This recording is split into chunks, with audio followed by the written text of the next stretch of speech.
Po, dështimi i djeshëm i Kuvendit të Kosovës për ta zgjedhur presidentin e Republikës është padyshim një lajm i keq.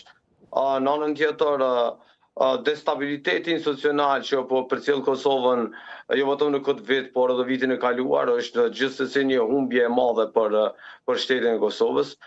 Nuk ka asnjë, le të themi, argument të racional që e shpjegon situatën pse Kosova dështoi dje të zgjedh presidentin e Republikës së Kosovës, përveç se zgjedhjet i prodhojnë kosto financiare shtesë nga buxheti i Kosovës, krejtësisht të panevojshme, dhe humbjet e mëdha financiare nga projekte ndërkombëtare në mungesë të institucioneve.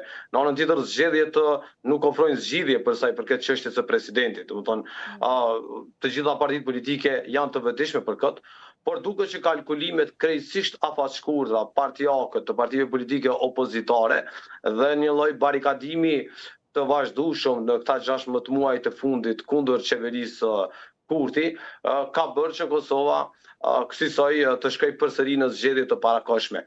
Unë kam dronë që ne edhe pas këtyre zgjedhjeve të parakohshme eventuale do të ndodhemi në një krizë të vazhdueshme tjetër, sepse zgjedhjet nuk ofrojnë zgjidhje për çështjen e presidentit. Kërkon 2/3 e deputetëve të Kuvendit të Kosovës dhe të gjitha partitë politike, sidomos ato të opozitës, e dinë fare mirë që një gjë të tillë nuk mund të arrijë nëpërmjet zgjedhjeve. Më e mundshme është për lëvizjen vendosje të ketë avancim se sa për partitë politike opozitare. Ne nuk i kemi dashur këto zgjedhje, me gjithë mend, jemi angazhuar maksimalisht për të evituar, por është e dukshme që opozita ndodhet në një plan të menduar mirë do tajon që nga viti i kaluar për ta pamundsuar qeverisjen e vendosjes dhe për ta pamundsuar Albin Kurtin si kryeministër. Natyrisht ndryshon metodat varësisht të rrethonave që i shfaqen.